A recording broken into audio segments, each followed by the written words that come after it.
right. Welcome, welcome, welcome, welcome. Happy Monday. How we doing?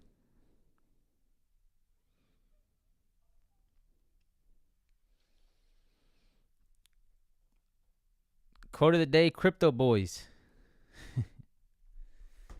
It's hot. It's hot. Get it while it's hot. Welcome back, everyone. Manny, appreciate that, Manny. Under 90? Not yet, Chef. Not yet, man. Had a really good scramble this weekend with some buddies. We won about $200, so that was good. I had an incredible partner. Partner chipped it in on 18 to win. It was awesome. awesome time. Man, golf is I don't know. I think a lot of you should. It's possibly one of the only times during my week that I think of nothing but being in the moment, and it's very, very relaxing. It's very, very soothing and nice to get your mind off of the market, especially, and just everything else in life. So it's a great disconnect for me. I love it. You guys should try it. If you guys have not, I really recommend it. It's a great sport, fun to do. If you can get decent at it, it's fun. If you suck, it's hard. It's hard to have fun when you're really bad, but if you're okay, it's still fun. Now, if you get good, then it's probably a lot of fun. Welcome back, guys. Hope you guys had a great weekend. Hope you got a nice rest, got some relaxation. Want to say thank you for the support on yesterday's video. If you have not watched it, please go watch it. Top performing video on the channel in a very long time. Press that like button, subscribe to the channel, and comment from that video. Or not subscribe, meant that like. Press the like button, subscribe to the channel. It's such like an automatic statement for me. I didn't mean to say that. It just came out of my mouth. But if you can like the video and comment on the video, that would continue to help out the video, stay popular, and stay on the YouTube algorithm. So if you guys have not watched that video yet, it's the video I posted yesterday on the channel. It's doing very well. Seems like you guys enjoyed it. So that's giving me insight into what, maybe I continue to make. So, any help, any assistance from you guys to go like it and comment on it will help. I appreciate that. All right. Well, today we have some major economic data this week. We have CPI on Tuesday. We have PPI on Wednesday. We have retail sales on Thursday. And we have inflation expectations on Friday. So we have a lot of data this week. I'll pull up the calendar in just a second when we get over to the charts. So we have a lot of data, and we have earnings season. Welcome to earnings season. It is the start. Tomorrow is really the inauguration. It's the first day of earnings for Q2. You can tell by the banks. When banks start to report, when the financials start, they're always the first to start the earnings season, and they are starting tomorrow. Really today, but tomorrow is where it heats up and starts to really, get underway. So we are going to be in a situation with major earnings, major economic data this week, and while it could be very lucrative to be on the right side of a swing trade through this data, it's also very unknown. So I would say if you want to stay on the side of caution, right, anything you have overnight, make sure it's light, make sure it's small, make sure you're not swinging for the fences with any overnight position because of this data. I want to say that I don't see anything that's concerning out there at the moment. The tariff news is continuing to sort of pepper the market at times, but seems like the market's sort of just not caring as much about it, to be quite honest. The really big, the market reacts really negatively when something unknown happens, something that we aren't aware of. That's when you saw the downside previously on the tariffs, right? Back in earlier this year. But it's sort of known now, right? If we see tariff news come out, everyone's like, all right, I mean, yeah, I already know that's happening. So we're not seeing, major reactions to tariff news like we saw this weekend anymore. So that's just how the market is, right? It something comes out, it panics for the first round, then it just starts to not care. It happens with everything, right? What happened to Ukraine and Russia? It's gone, right? The market just doesn't really pay attention to it anymore. Everything in the past that we have had panics over just sort of fizzles away. That's just sort of what happens. And it looks to be like tariffs are going to be the next one, right? Obviously, you'll still get those knee-jerk reactions, but the fueled panic that we got, back earlier this year, it just doesn't seem to be the same reaction. So I'm really not that concerned about the tariff news. I think the market sort of has priced in a lot of it. There's always something else around the corner, right? There's CPI, there's PPI. If inflation's higher than expected, that could be an unknown event that causes market downside, right? Anything that's out of the ordinary. So big week of data, big week of earnings. It's going to be interesting. I would say side of caution. I would say pay attention to what's hot. And right now, what's hot is crypto. No doubt. The crypto boys, they're out. They're juicing. They're risk on. We can see Bitcoin has had an incredible push. We see Coinbase, MicroStrategy, also Hood as a great proxy to the Bitcoin move. Still holding some of my Hood position over the weekend and looking very good right now. So far, so good. We'll see. But that's a little bit of a feel about this week. If you want to get, again, if you want to see how I come together with all these theses, all these ideas, all these setups, go watch my video yesterday. It was pretty much everything I do on a Sunday to prep for today, prep for this week. It's a little inside look. I would recommend going to watch that. All right. So with that said, let's go ahead and jump over to the charts. Press that like button if you guys are here. Subscribe to the channel if you are new. And we have a little bit of a new angle. How do we like this angle today? Do we like this? I don't know. Just messing around, playing with the visuals. Maybe you guys like this view as well. This was the view from the video, and it seemed to do well. So, hey, I don't know. Maybe it's good. All right, let's get started. So,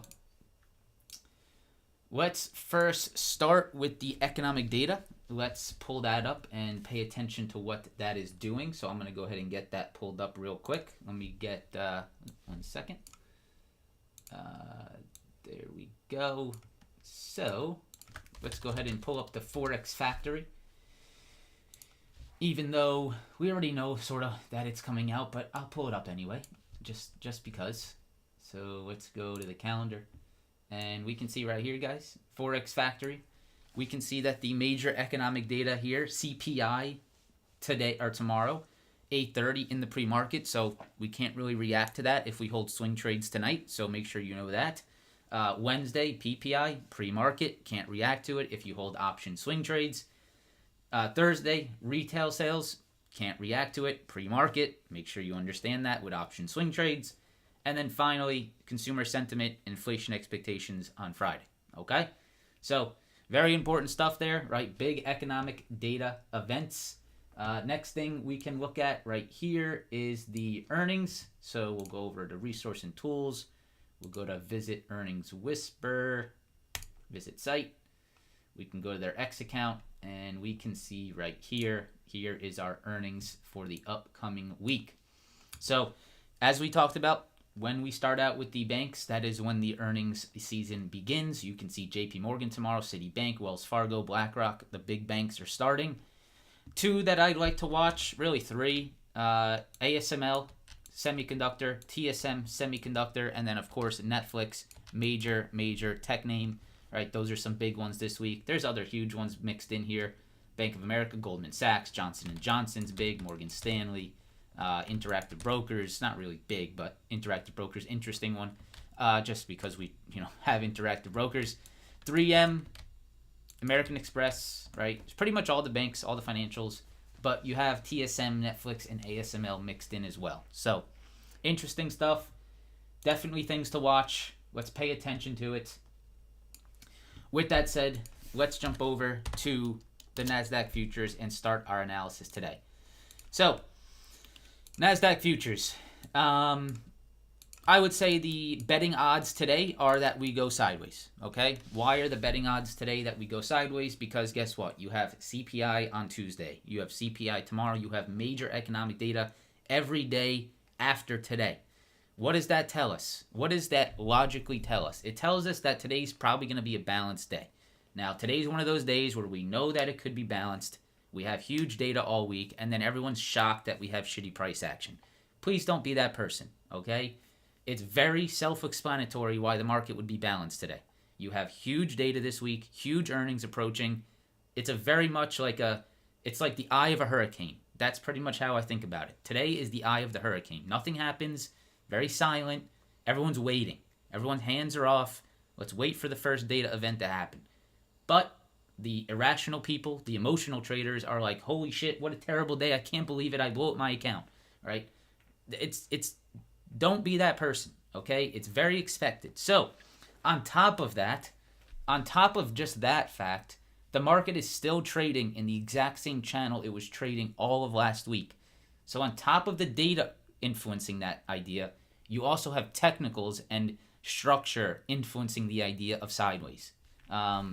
Your entire week last week was here to here. This is Monday's lows. This is Wednesday's highs. This is your entire week last week, trading within the exact same channel. Today, you open up in the exact same channel, pretty much in the middle point of the channel. So, that is very self-explanatory for sideways action. You can see last night we got a gap down because of the tariff news over the weekend, and that held ridiculously well at 22.8. I mean, unbelievable holds, literally on the dot at the 22.8 demand lows. So that is very clear, a demand level there, which is the exact lows of Monday of last week. I mean, it's just pretty much perfection. So, I mean, maybe you get lucky shorting this, right? And maybe you just get a lucky drop through these lows, but there's absolutely no logical reason to be shorting here right now today into this low and into this low. That just does not make sense. That has not worked for an entire week. Why believe that it's going to work today? If you break below Monday's lows, that is when your short comes in. Underneath 22,780, you get under that, you're shorting into the 22.6. We've been talking about this for pretty much an entire week. That idea is still valid. It's still there. But you have to trade what you see, not what you think. If we see it under 22,780, under 22.8, then we react. For now, there's no short here. Under 22,780, I would say you get a very aggressive drop into this area here and down into the daily 20 SMA, which could be what we are looking for by the end of this week, right? If CPI or PPI or an earnings event creates downside underneath 780, I very much like a pullback to this 22.6 as an opportunity. I think the daily 20 SMA could be a great pullback target and a great opportunity if the market does see downside. That is an awesome place for markets to pull back to the daily 20, which is sort of just sitting right here at that 22.6 demand. So definitely something interesting to watch. That's if we break under 22,780. If. That's not, we're not targeting that until that happens. Now, on the short term, I really don't like these areas. I don't like trading around these areas, but there are influential areas to watch. So I will at least show them to you. But I would also make sure you understand that everything above this and below this and really this is very questionable price action. Why? It is exactly in the center of last week's range. So everything, right, north of 22.8 and south of like 23,000 is very questionable price action. It's pretty much, you're expecting this, right? Look at Tuesday. You tell me how you traded this on Tuesday. All right? Not very cleanly. So, we can see in the pre-market today, there's some reactions at 22.9, which is a previous low here from Thursday, which is some previous lows here and some previous highs right back from this week, 2 weeks prior. If you get above 22.9 today, you could make the case for some long opportunities on a hold above 22.9, maybe into the gap fill, right here, maybe up into 23,000 again, right? Maybe you can make that case. However, again, that is very questionable inside of the range. Now, could you see that reaction? Sure. Am I that confident in that? Not at all.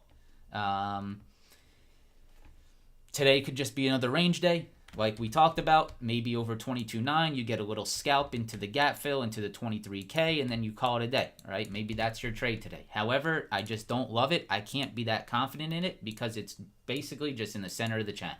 So you could watch that. That's a little bit of a spot I'm watching today. It's rejecting in the pre-market. You get over 22.9 today, you probably see some upside continuation, and maybe you can scalp out a little bit of profit there. Target would have to be very quick, right? I mean, you're going to be hit with landmines all over the place. The gap fill, 22.960s, 22.980s. I mean, all these failure points. How are you going to tell which one's going to fail when you have all of these little, landmines all over the place here? So if you scalp 22.9, take your profits on a push higher, call it a day, right? Don't try to, don't overstay your welcome trading inside of a channel. That's pretty much what I'm trying to say. The clear trades of the week happen under this low and over this high. That's just simply what it is. That is simply the clear trades. The clear trades happen under 780 lows and over all-time highs at 23,100. If it's not over 23,100 and it's not below 22,780 and it's inside of here, it's not as clear as you want. It's scalps, it's profit taking, it's short term. You get 30% on some Q calls, get the hell out. All right, don't expose yourself to some random fail inside of a channel. It's not worth it. Okay? Very clear highs at 23,020. That's very clear. That was the Friday rejection point, which also lines up with some of these previous rejection points. So that is exactly where that supply really starts to get heavy and where those sellers start to stack up. All right? S&P 500, exact same thing. There's no difference here. Our 6260 zone, absolutely stepping up perfectly.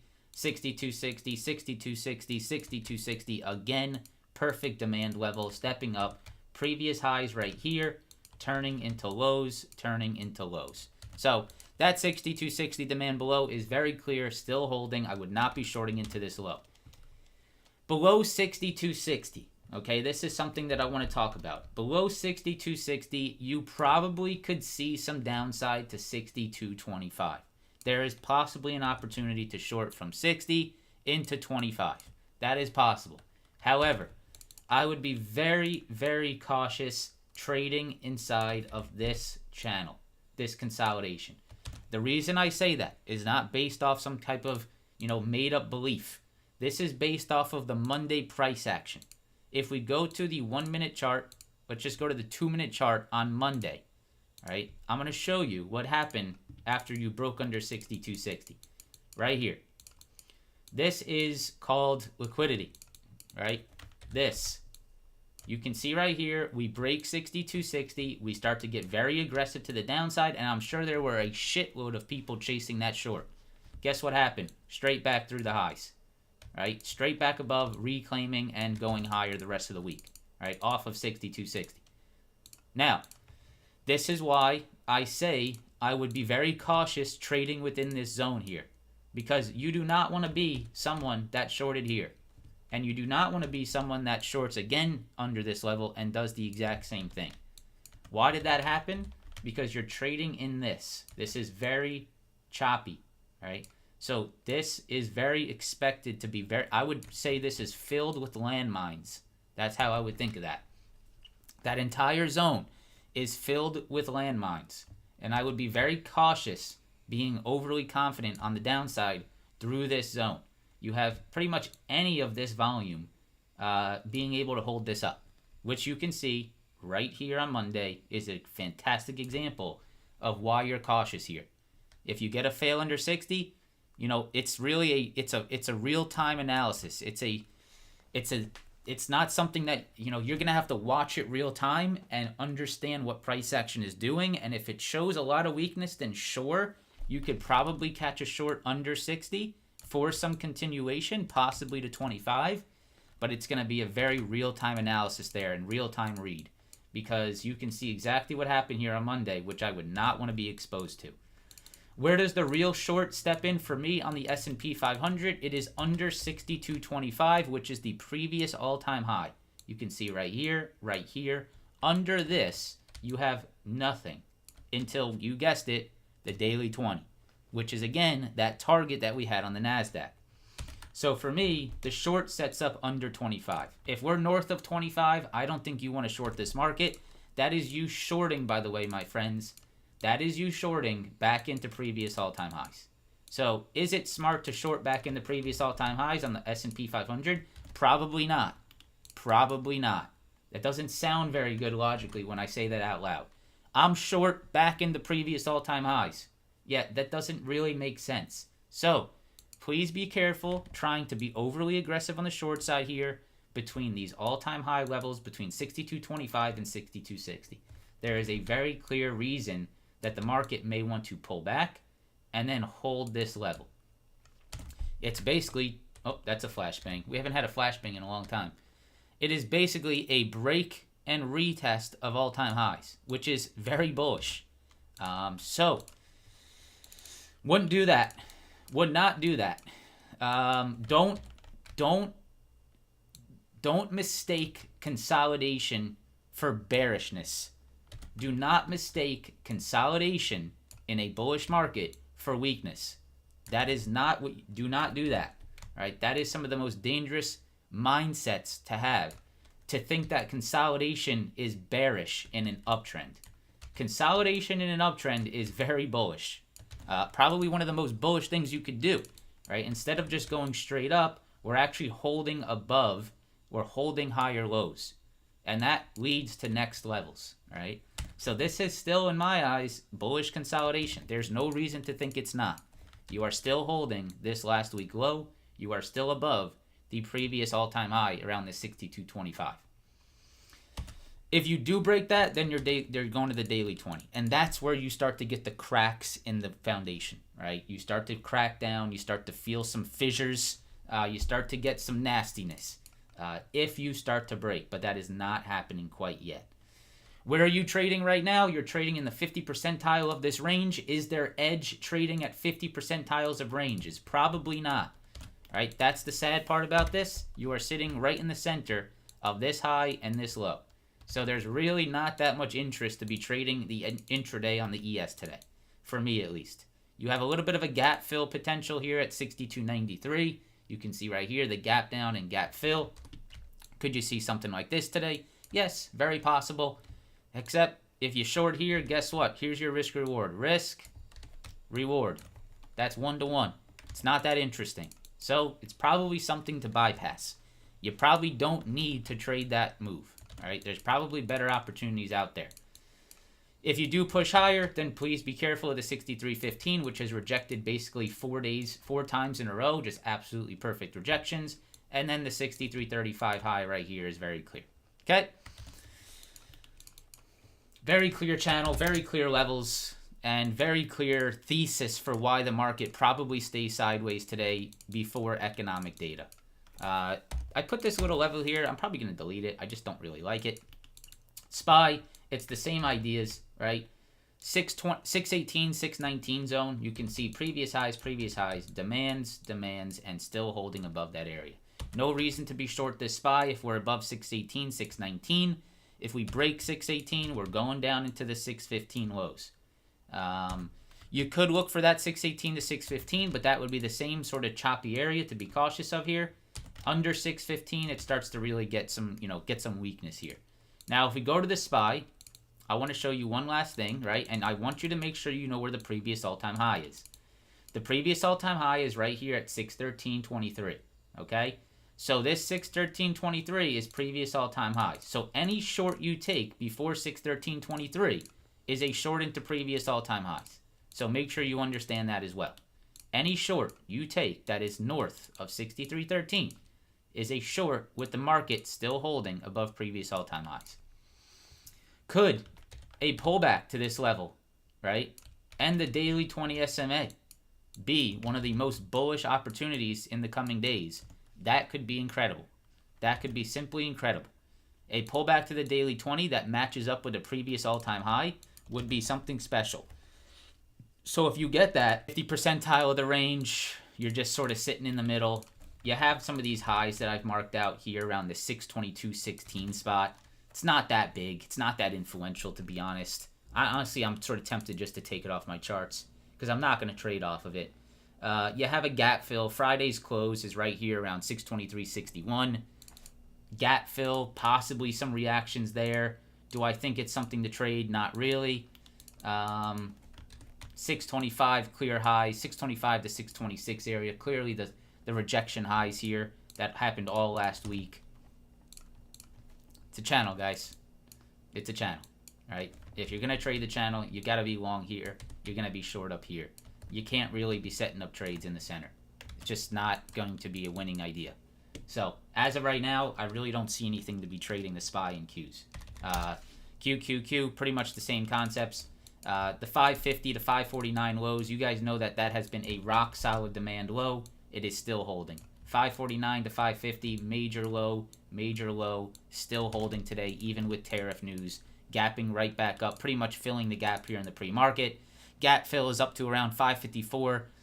Not interesting, really, to be quite honest. Could it be a gap fill rejection? Sure, but are you going to short right back down into these lows inside of a channel? No. That's, just to be quite honest, no.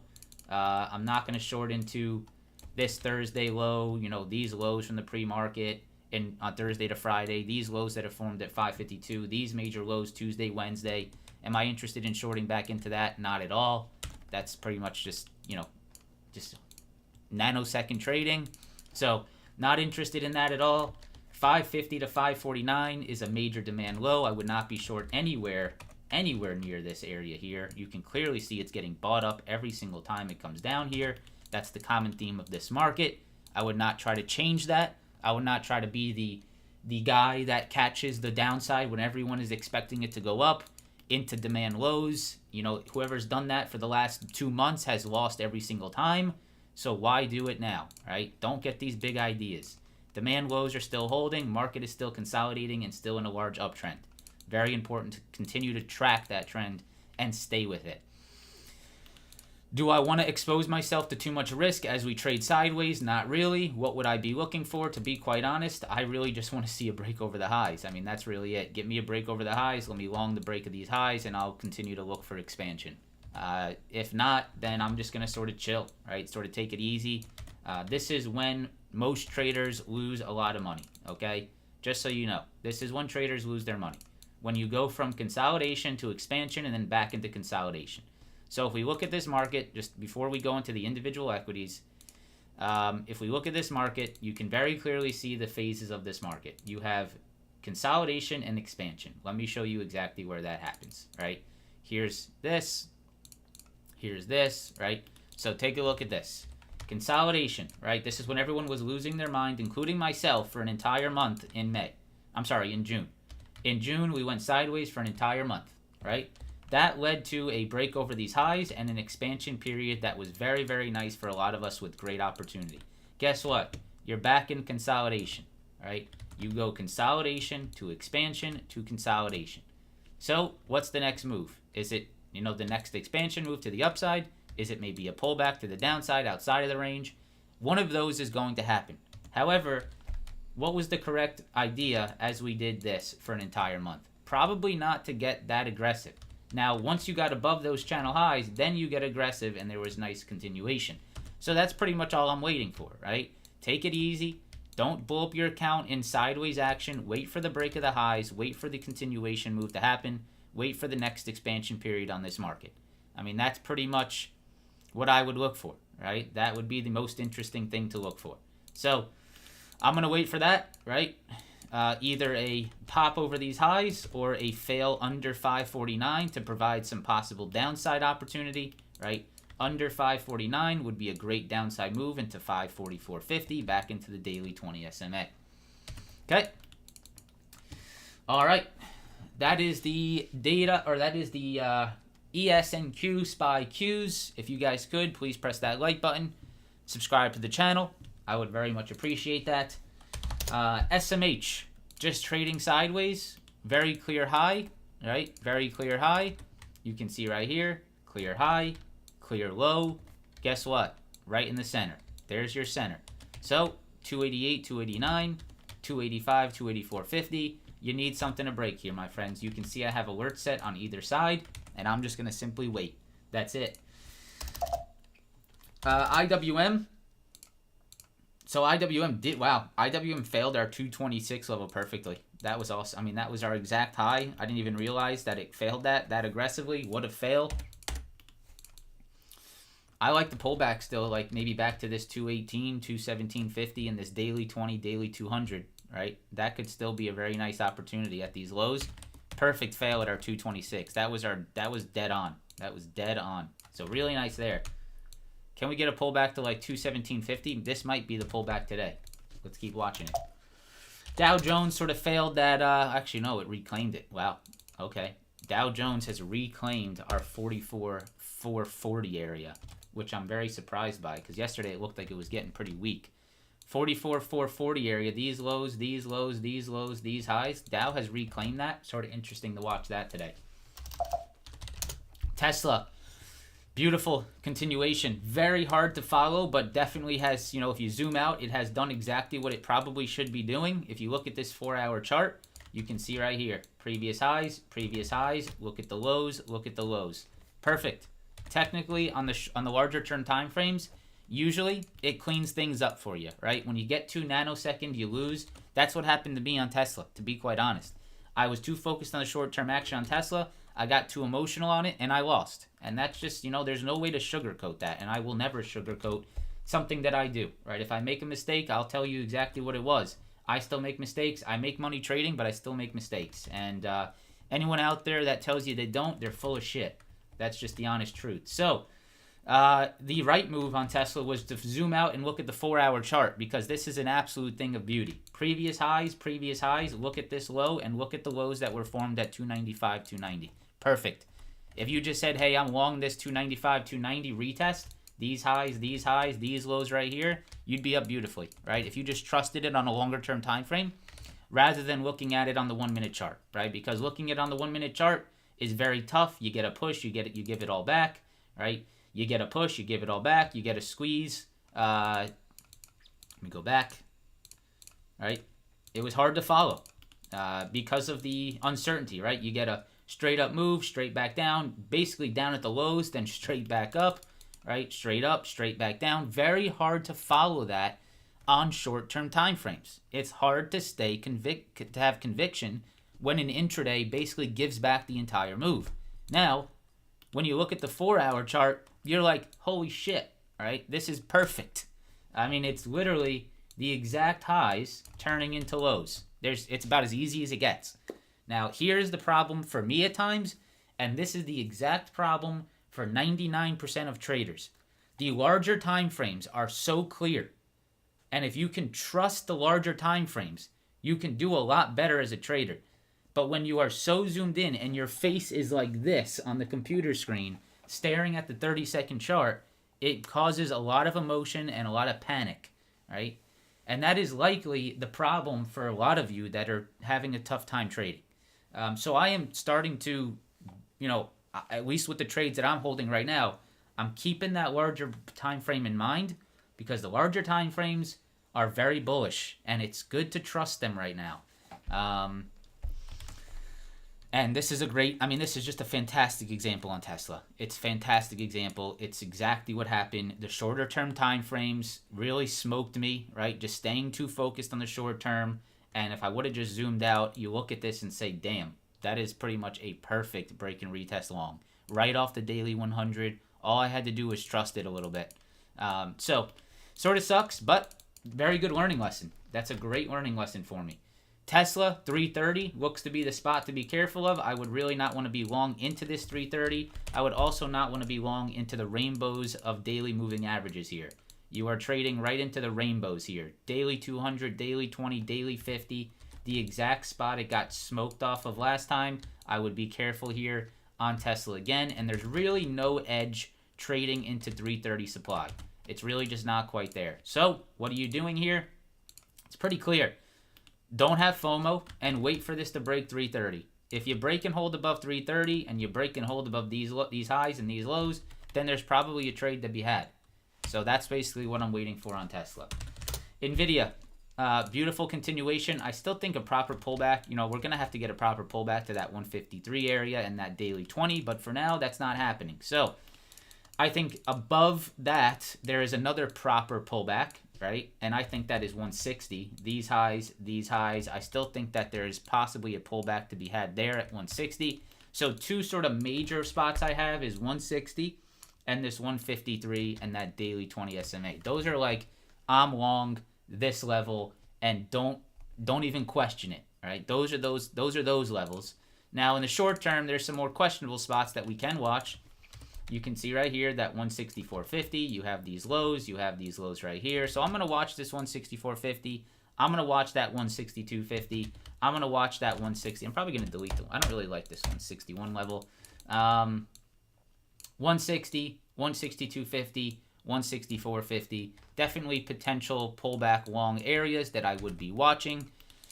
Upside supply, 166.50 and 168. Still looks great. This is a fantastic break and retest over these highs. I mean, look at this. You have a break over these highs right here. You have a retest. You are turning these highs into support right here, right here, right here. So if NVIDIA continues to hold this, then this could very well continue higher. You have structure here, and you have structure here. It's very short term, though, right? That's what I need you to understand. This is very short term. This is only 3 days of price action. So it's not as juicy as a pullback to, say, 160 or 153. Not as juicy. AMD. Great swing trade on this one last week. Had a huge move on Friday, which gave us some really nice profit-taking potential. We took majority of it off on Friday. Still holding a little bit. We'll see if we can squeak out a couple more bucks, but majority of this trade is over. 148, 150, major supply highs here. I would be cautious, but the beautiful holds at 142, man. Pretty much exactly our game plan from this live stream. If you came to the live stream, we were talking about, hey, AMD above 142 is a great watch. You can see right here, previous lows, previous lows, previous lows. Look at the holds above it. I mean, it's just perfect. Break, retest, long. Right back above these lows at 142. It doesn't really get much better than that. 148 supply is big, and the 150. If we go to the daily chart, look at this daily chart. This is an incredible looking daily chart. We called out this pullback to the daily 20 perfectly. If you guys were here, congratulations. If you paid attention to that, this was a perfect break and retest back to the daily 20. Beautiful continuation off that 130 level. You can see right here, 133, previous lows, previous highs, previous lows, break, retest, bull flag, and breakout. It's textbook. If you get over 150, I think this thing can run. So I'm going to be watching this. Earnings are approaching, August, mid-August. So we're getting close, but let's see if we can get a run over 148, 150. That's going to be my main watch. Broadcom. Buy every dip on this stock, huh? I mean, this thing just doesn't stop. But let's see. 272, 268, 260, 273. Daily 20 SMA down there. 277 is the major high. I'm actually going to create an alert to see if we get above that. TSM, not that interested. I'm going to mainly, for the semis, I'm mainly going to watch Broadcom, AMD, and NVIDIA. Those are going to be my main semis to watch. NVIDIA holding that 164.50. Very nice again. All right, let's get into some large cap tech. Amazon is definitely a major watch today. If you watched the video from last night, you'll see that Amazon, Coinbase were some of my top watches, and we're going to talk about those here. You guys can see, look at these previous highs. We've been talking about this every single day. Every single day we've come to this live stream for the last 2 to 3 weeks. We have talked about this previous high turning into lows, and it is doing exactly that. If we get over this 225 high today, I think you're ready for expansion, right? This is here. This is here. You had expansion, and look for the next expansion. 225, if we can get over this and hold above this today, I absolutely love this. This should run, in my eyes, up to like the 229s, 230s would be the next target. Ultimate target, like 233 highs. I mean, look at this grind on the daily 20, man. Look, daily 20, breakout, pullback, daily 20, breakout, pullback, daily 20, breakout, pullback, daily 20, breakout, right? It's like the same thing every time. Daily 20, daily 20, daily 20, daily 20. So, it's got to keep trusting it. It's got to keep trusting it. 225, let's see what happens. That's going to be my watch today. Very interesting. Google, awesome swing trade. This was like a huge, unfortunately, it was my lowest sized swing trade, but the best swing trade that we had last week was longing Google. I mean, it's really not that hard to understand. You just longed Google at the daily 20 and the daily 200 and previous lows, right? That's all we did. We saw Google holding the daily 20, daily 200. We saw it holding daily 20, daily 200. We saw it holding again on Thursday of last week. So I said, hey, if I'm going to long this level, then I need to be long before it goes higher. And I need to understand that that's the spot and take my risk. That's what we did. Took that swing on Thursday. Friday, we got paid. So beautiful, beautiful stuff there. Beautiful breakout. We talked about this in the live stream on Friday. If you came to the live stream Friday morning, we said watch Google off this breakout in this daily 20, daily 200. It did exactly that. The highs, really heavy here, 185. If we can get over 185, I think it's game time for even more. So watching 185 on Google very closely. Meta, incredible pullback, exactly what you want. Let's see if Meta can sort of get back on the horse, because it sort of fell off the horse for a few days. But guess what? This could possibly be the most bullish thing to happen for Meta. You guys can see previous highs and lows. It's pretty much the exact same thing as Amazon. It just has not set up yet. Could this be a second opportunity to go long at the daily 20? Could be. Could very well be.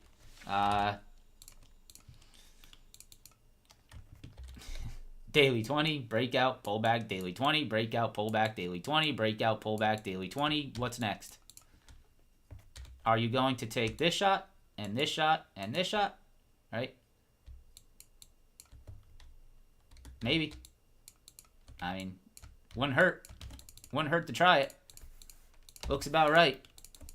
Previous highs, break, retest, daily 20, seems about right. Something to watch. Something to watch, that's for sure. Apple, still sort of consolidating above these highs.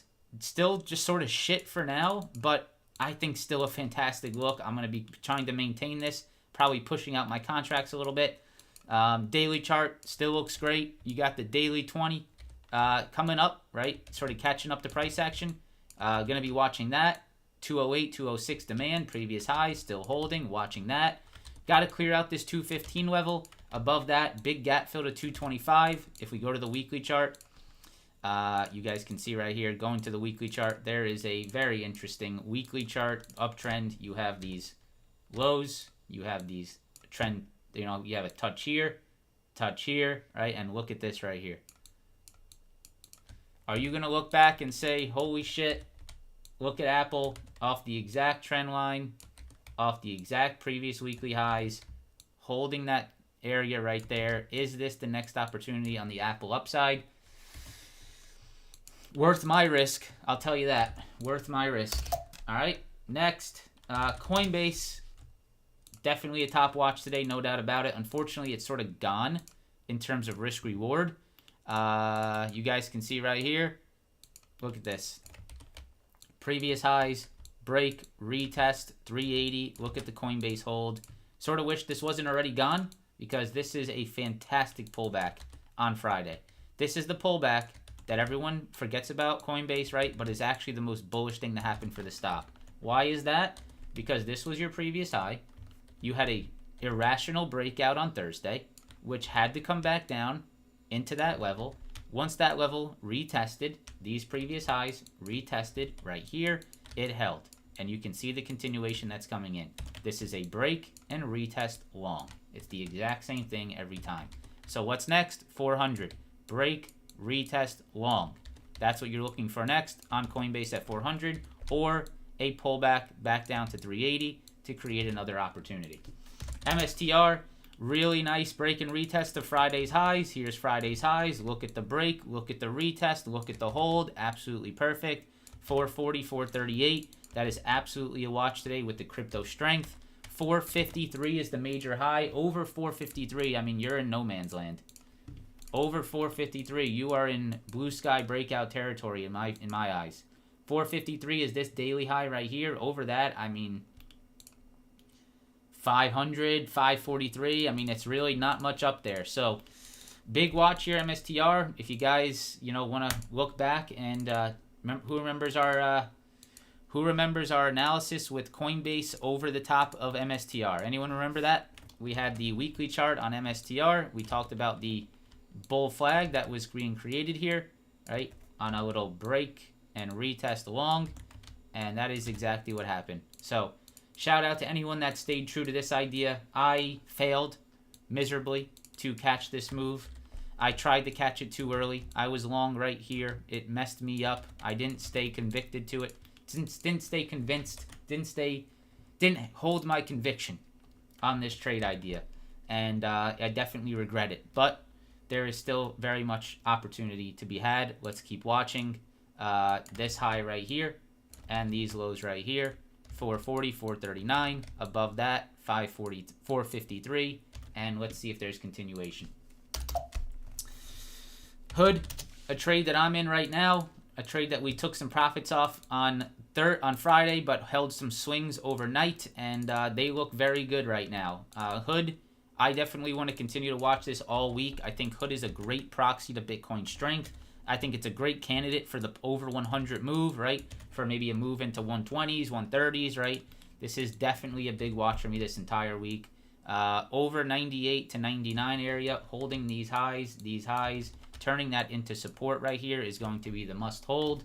If you continue to maintain above this 98, 99 area, I think you're going, in my opinion, much higher. So keeping very close eyes on this. Got this week 100 calls. They're going to be probably looking pretty good this morning. Going to continue to hold those and possibly look for ads, to be quite honest, on any pullbacks and any opportunities. So looking good there. That's going to be it. We're out of time. So it's 8:47. Hopefully you guys enjoyed. I would say overall market looks pretty shitty, but there's definitely trades on individual equities. Watch Palantir 140, 141. That Costco hold of the daily 200 SMA is sort of keeping me interested. You can see right there. That thing's sort of sneaky right there. Meta's, Amazon's look great. Uber pullback to 94 looks incredible. Take a look at this. Look at the Uber break and retest. Here's your 94 all-time highs. Look at the retest to 94. That could be very interesting. Keep an eye on that. Boeing is a great watch. If you come back down to this 220, that is a 4-hour break and retest. Here's your highs. Look for lows on a pullback. That alert is set. That's going to be it. Crypto's hot. Semis are sort of hot. Obviously, today could be lackluster on the overall market. Be careful of the market sideways. I would be watching those crypto names today. Crypto can move without the market. So I'd be watching Hood, Coinbase, MSTR. I'd be watching these. These are going to be my top watches today. All right. That's all I got for you guys. I hope you enjoyed the live stream. If you could, please press that like button. Please subscribe to the channel. And please type in my name on YouTube and watch this video. And like and comment and let me know what you liked about it. All right. Hope you had a fantastic rest of your day, and I will see you guys tomorrow. Peace and love.